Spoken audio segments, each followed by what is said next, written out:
Labadiena. Noriu truputėlį patikslinti, kalbėsiu ne apie visas ugdymo erdves, o labiau įžemintai apie pamoką ir apie mokymosi ir mokymo aplinką. Šitam pranešimui pastumėjo būtent diskusija ministerijoje, kuri vyko prieš porą savaičių irgi šio projekto rėmuose. Buvo įvardinti tokie klausimai, gal ne klausimai, daugiau teiginiai. Vienas teiginys skambėjo maždaug taip, kad nacionaliniai standartizuotų testų rezultatai rodo, kad nėra sąsajų tarp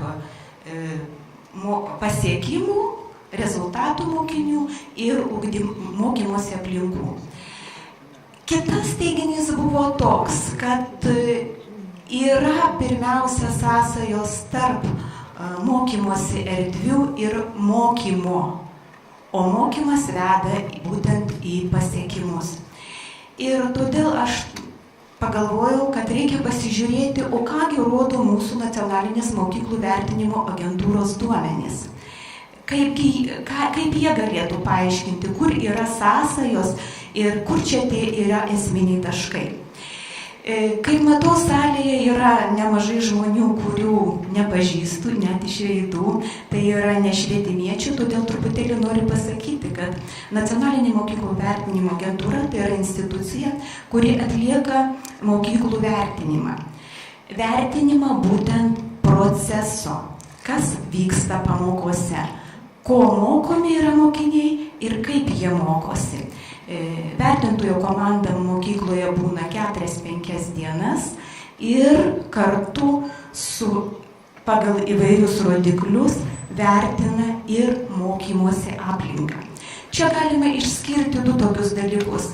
Mes žiūrime į mokymo ir mokymosi aplinką, kokia jinai yra estetiniu požiūriu, kokios yra patalpos ir taip pat kaip ji yra naudojama, kiek veiksmingai šita mokymo aplinka yra naudojama pirmiausia pamokoje. Ir pasižiūrėjome mes per du tokius aspektus.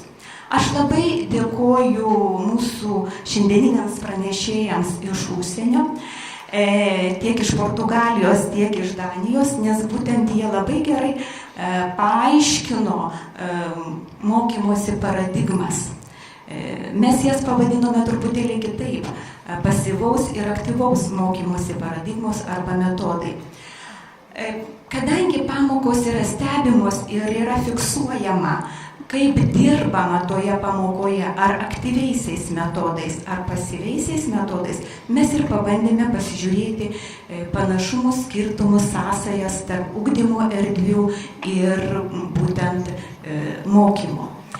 Dar kartą noriu pabrėžti, kad pasyviais metodais dirbama tada, kada mokytojas moko, o vaikai sėdi. Dažniausiai vertintojai sako, kad tipiškas pavyzdys yra, kada klasėje suolai sustatyti eilėmis, po vieną ar po du mokiniai sėdi ir vyksta mokymas. Labai gerai angliškai, čia yra atskiras žodis – teaching. Ir visiškai kitaip yra, kai dirbam aktyviaisiais metodais. Kada pats vaikas jau yra ir kūrėjas, kada yra bendradarbiaujama, kada reikia jau kitokių erdvių, ne vien tik suolų sustatytų, kad vaikai sėdėtų nugaromis vienas į kitą, kada reikia ir priemonių ir panašiai, tai yra, kuomet vyksta mokymasis. O čia anglai vėl atskira learning. Bet noriu dar kartą pabrėžti, mokymas ir mokymasis. Dalelytė lietuvių kalboje irgi pasako daugą. Ar moku, ar aš mokausi pats. Taigi ir mes pasižiūrėjome, o kasgi šituose įvairiuose pamokose, kasgi vyksta tarp to mokymo ir tų erdvių.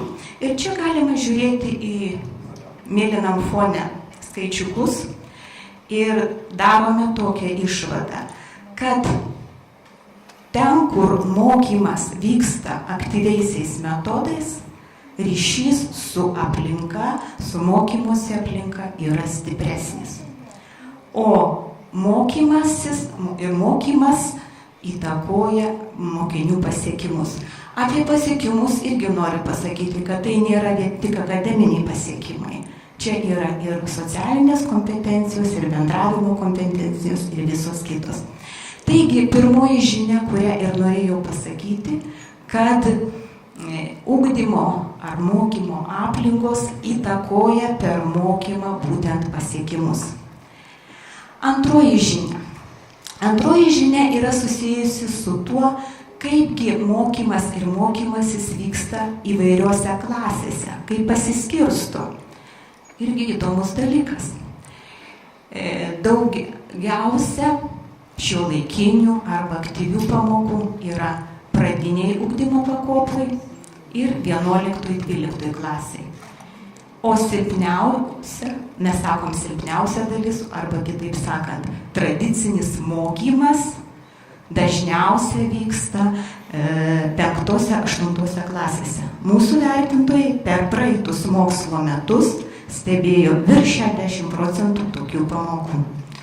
Skaičius yra 5000 pamokų. Ir toliau kitas dalykas. Irgi galima čia daug žiūrėti šitą lentelę, nagrinėti, bet pabandykim pažiūrėti, nežinau, kaip man pavyks. Vat štai pasiekimai. Kadangi vertintojai vertina pasiekimus pamokoje ir vertina ir balais, aukščiausias balas yra 4, čia labai geras šviesoforo principas lentelėje, labai gerai matote, kad pasiekimai yra žemiausi 5-10 klasėse. Jeigu truputėlį išeisime už Lietuvos ribų ir pažiūrėsime į tarptautinius mokinių pasiekimų tyrimus, jie atliekami su 15-mečiais. Tai matot, patys žemiausi pasiekimai yra 8-10 klasėse. Išvada kokia? Labai svarbu, jeigu kalbame apie mokinių pasiekimus, o tam ir yra projektas tiek šis, tiek kiti, galvoti, kaip juos pagerinti. Ir silpnoji vieta, raudonoji vieta, deganti šiandieną yra 5-8, 5-10 klasės. Taigi noriu pagirti savo kaimynus švietimo aprūpinimo centrą, kad jie parinko visas 7 mokyklas, kuriuose yra būtent 5, 8 arba 5-10 klasės.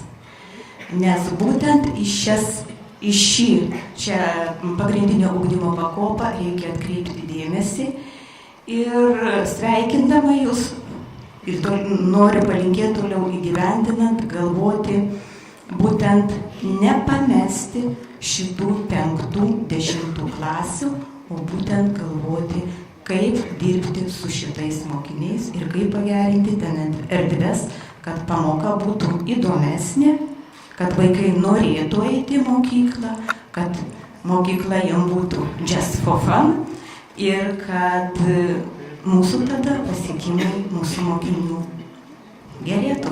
Ačiū už dėmesį.